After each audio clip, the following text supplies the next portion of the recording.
بسم اللہ الرحمن الرحیم۔ السلام علیکم ورحمۃ اللہ۔ تمام معزز سامعین و ناظرین کو انفارمیشن پوائنٹ کے پلیٹ فارم پر خوش آمدید۔ سامعین و ناظرین، ہماری آج کی ویڈیو کے اندر ہم جانیں گے کہ آسان موت اور جنت میں داخلہ، یہ دو چیزوں کا حصول کیسے ممکن ہے۔ سامعین، اللہ کے نبی صلی اللہ علیہ وسلم نے 3 خوبیاں بتائی ہیں۔ جس شخص کے اندر یہ 3 خوبیاں ہوں گی، اللہ اسے آسان موت دے گا اور جنت میں داخلہ عطا کرے گا۔ آئیے جامع ترمذی کی یہ روایت سنتے ہیں۔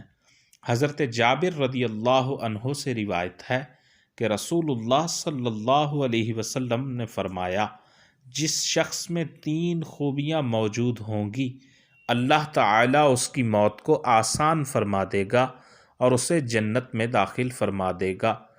کمزور پر نرمی، والدین سے شفقت، غلاموں کے ساتھ حسن سلوک کرنا۔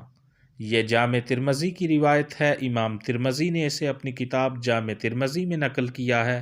حضرت جابر رضی اللہ عنہ اس حدیث پاک کے راوی ہیں کہ رسول اللہ صلی اللہ علیہ وسلم نے فرمایا، جس شخص میں 3 خوبیاں موجود ہوں گی، اللہ تعالیٰ اس کی موت کو آسان فرما دے گا اور اسے جنت میں داخل فرما دے گا۔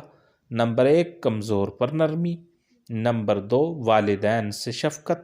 نمبر 3، غلاموں کے ساتھ حسن سلوک کرنا۔ تو جو بندہ یہ 3 کام کرے گا، کمزور آدمی پر نرمی کرے گا، والدین سے شفقت اور حسن سلوک کرے گا، اور غلاموں کے ساتھ حسن سلوک کرے گا، تو انشاءاللہ اس کو آسان موت آئے گی اور اللہ تعالیٰ اسے جنت میں بھی داخل فرما دیں گے۔